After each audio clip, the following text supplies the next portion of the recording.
ನಮಸ್ಕಾರ ವೀಕ್ಷಕರೇ, royal TV ನ್ಯೂಸ್ಗೆ ಸ್ವಾಗತ. ರಸ್ತೆ ಬದಿಯಲ್ಲಿ ಅತಿಕ್ರಮಣ ಮಾಡಿದ ಡಬ್ಬಾ ಅಂಗಡಿಗಳ ತೆರವು ಕಾರ್ಯಾಚರಣೆ ಜರುಗಿತು. ವಿಜಯಪುರ ಜಿಲ್ಲೆಯ ಮುದ್ದೇಬಿಹಾಳಪಟ್ಟಣದಲ್ಲಿ ರವಿವಾರ ಬೆಳ್ಳಂಬೆಳಗ್ಗೆ ಪುರಸಭೆ ವತಿಯಿಂದ ಜೆಸಿಬಿಗಳು ಗರ್ಜನೆ ಮಾಡಿದವು. ಈಗಾಗಲೇ ಪುರಸಭೆಯ ಮುಖ್ಯಾಧಿಕಾರಿ ಮಲ್ಲನಗೌಡ ಬಿರಾದಾರ್ ಅವರು 4-5 ದಿನಗಳ ಹಿಂದೆ ಪುರಸಭೆ ವತಿಯಿಂದ ಸಾರ್ವಜನಿಕ ಪ್ರಕಟಣೆಯನ್ನು ಹೊರಡಿಸಿದ್ದರು. ರಸ್ತೆಯ ಮೇಲೆ ಅತಿಕ್ರಮಣ ಮಾಡಿದವರು ಸ್ವಂತ ತಮ್ಮ ಅಂಗಡಿಗಳನ್ನು ತಾವೇ ತೆಗೆದುಕೊಳ್ಳಬೇಕು, ತಗಡಿನ ಶೆಡ್ಗಳು ಸೇರಿದಂತೆ ಎಲ್ಲವನ್ನು ತೆಗೆದುಕೊಳ್ಳಬೇಕೆಂದು ಸಾರ್ವಜನಿಕವಾಗಿ ಅವರು ಪ್ರಕಟಣೆಯನ್ನು ಹೊರಡಿಸಿದ್ದರು. ಈ ಹಿನ್ನೆಲೆಯಲ್ಲಿ ಇಂದು ಪೊಲೀಸರ ಬಿಗಿ ಬಂದೋಬಸ್ತ್ನಲ್ಲಿ ರವಿವಾರ ಬೆಳ್ಳಂಬೆಳಗ್ಗೆ ಜೆಸಿಬಿಗಳು ಗರ್ಜನೆ ಮಾಡಿದವು. ಅಲ್ಲದೆ ಕೆಲವೊಂದು ಜನ ತೆಗೆಯಲು ತಕರಾರು ಮಾಡಿದ ಹಿನ್ನೆಲೆಯಲ್ಲಿ ಪೊಲೀಸರು ಮಧ್ಯಪ್ರವೇಶಿಸಿ ಅಂತಹ ಅಂಗಡಿಗಳನ್ನು ತೆರವು ಕಾರ್ಯಾಚರಣೆ ಮಾಡಿದರು. ಇದು ವಿಜಯಪುರ ಜಿಲ್ಲೆಯ ಮುದ್ದೇಬಿಹಾಳಪಟ್ಟಣದ ಅಂಬೇಡ್ಕರ್ ವೃತ್ತದಿಂದ ಬಸವೇಶ್ವರ ವೃತ್ತ ಹಾಗೂ ಪಿಲಕ್ಕೆಮ್ಮ ಗುಡಿ ಹತ್ತಿರವರೆಗೂ ಈ ಒಂದು ತೆರವು ಕಾರ್ಯಾಚರಣೆ ಜರುಗಿತು.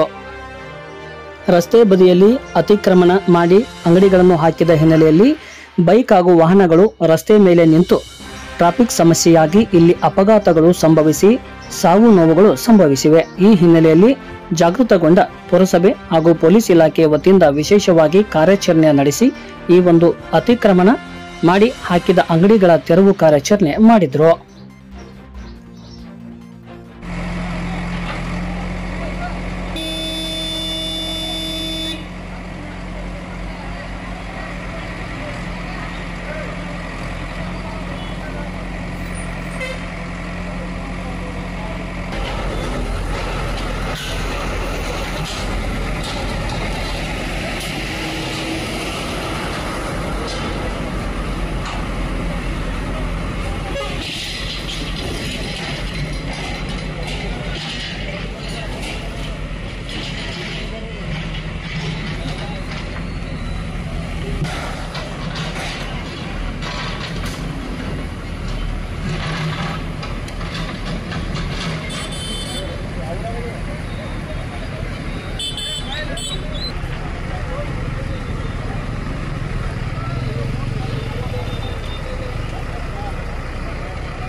ಬರ್ರಿ ಸರ್, ನಿಮ್ಮ ಡ್ಯೂಟಿ ಇಲ್ಲೇ ಹೋದಾರ